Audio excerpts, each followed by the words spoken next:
APC, and welcome to this video where we'll be looking at Chapter 5 of Julia Woods' textbook. This is the chapter on verbal communication called The Powers of Language. So we'll be looking at a few little components in here, which would be the content, which is testable ultimately on the midterm, quizzes, final exam, that kind of thing.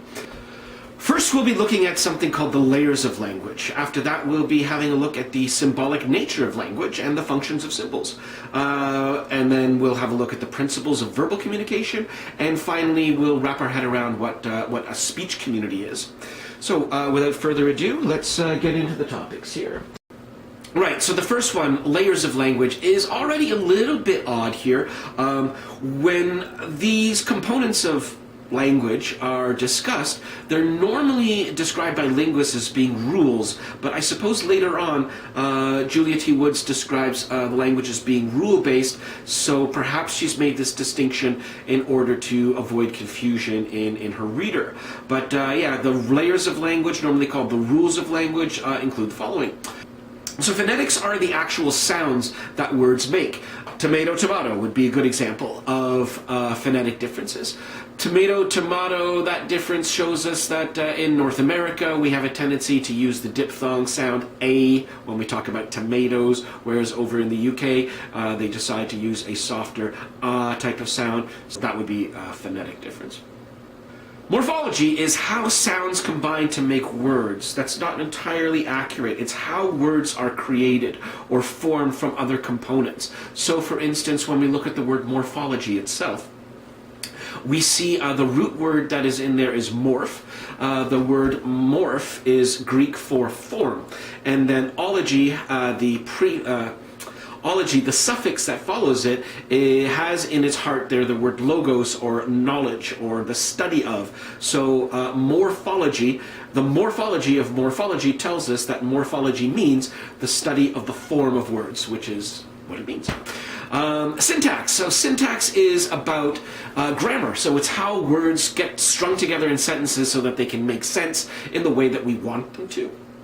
Very commonly, for instance, when we grammar is normally pretty standard across the board within a language, but there are always variances, there are always differences. So for instance, it wouldn't be common to say, what is she name in the West Indies, rather than what is her name.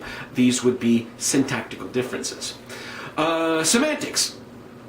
Semantics are the meanings of words as we understand them, and so the idea is that they're a part of that shared pool of meaning that we've been discussing throughout this course. Semantics means meaning, so for instance, when we talk about, if I were to say here in Canada that I have salt in my boot, it's a reasonable thing to have happen in the winter where they salt the streets. Perhaps a large enough chunk of salt has fallen into my footwear. Now, if I were talking about that I have salt in my boot in the UK, in Britain for instance, then I might be meaning that, I've gone grocery shopping and I've left the salt in the trunk of my vehicle. Lastly, and what ties this all together is pragmatics. Now, pragmatics means usage, where usage trumps everything. So for instance, how do we know which boot is correct? Well, if you're in North America and you're talking about boots, you're probably talking about footwear. If you're in the UK and you're talking about boots, you could be talking about footwear, or you could be talking about the back of a truck, or the back of a car, as we've just noted. So that would be pragmatics. So these 5 layers include phonetics, the production and perception of sound; morphology, how sounds combine to make words; syntax, ordering words to make sentences; semantics, the literal meanings of words and sentences; and lastly, pragmatics, the meanings of sentences in context. The textbook says that symbols are arbitrary, ambiguous, and abstract representations of other phenomena. I take issue with the word arbitrary, because if we look it up in a dictionary here, we'll see that arbitrary means sort of like chaotic, or on a whim, or just how you want to. And of course, that doesn't really mean what we mean it to mean if we understand that words need to be used, or symbols need to be used in a way so that both the user and the receiver of the messages can draw from the same pool of meaning in order to get what the message is. So what that means is I can't just arbitrarily come up and start making a series of sounds or squiggle a bunch of symbols and expect other people to understand it as the word arbitrary would suggest. That being said, it's possible that the term arbitrary is being used in a context that I don't understand. It's not explained as well as I would have liked it to be in the textbook. That's possibly because it's ambiguous. Ambiguous, of course, being not clear, which is one of the other features of symbols. And then, of course, the idea that they're abstract. So abstract being the opposite of concrete, where concrete are things that are available to us from a sensorial perspective, either through sight, touch, sound, taste, feeling, these types of things. When we talk about the abstract, what we mean is it's a representation of that isn't actually that. So, for instance, I could draw a picture of a fire, and that is abstract in the way that it's not actually a fire. Symbols allow us to come up with definitions. So as long as we're using these words and they come from shared pools of meaning, then we can both agree, all interlocutors can agree that the definitions are shared, and largely we can have the same thing. So for instance, if I say that's a dog, that's a cat, ideally we know what those are, but they're not always going to necessarily be clear. For instance, there's a cat in the backyard, might be a description to some extent of a lion, right? And that might not be what you expected. So again, that comes into that ambiguity. We can use language to evaluate and reflect the shape of perception. So what I mean by that would be, for instance, if I'm selling my used vehicle, it would be a bad idea to use the word old while I'm putting up together an ad on Kijiji or something like that. A much better word would be classic. Right? Classic says almost the same thing, but it has a positive connotation. It's positively evaluative. So the language can be positively or negatively loaded, and of course language can be used to degrade others, as is pointed out in the textbook as well. Unfortunately, if I think your ideas are old, for instance, I could call you a dinosaur under those types of circumstances. Additionally, we can use symbols to organize our perception.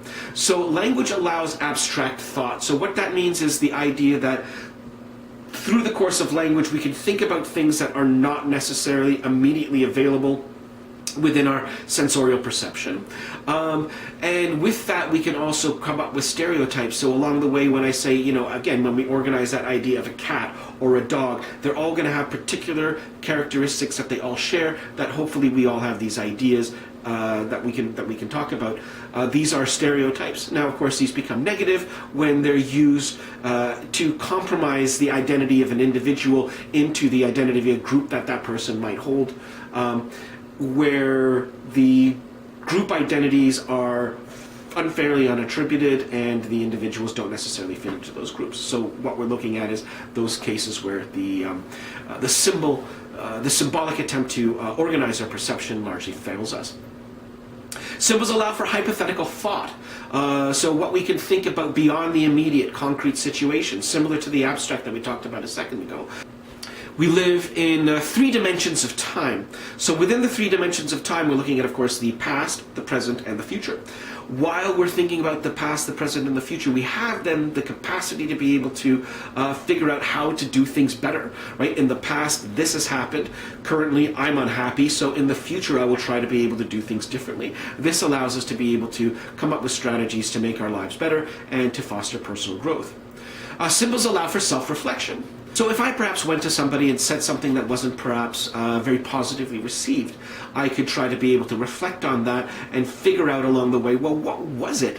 What symbol did I use? How did I come across in a particular way that I wasn't able to get the message across that I wanted to? By being able to reflect on these types of things, again, it gives us the ability to try to be able to manage my own image so that I can try to be able to project the image on a social level that I would prefer to.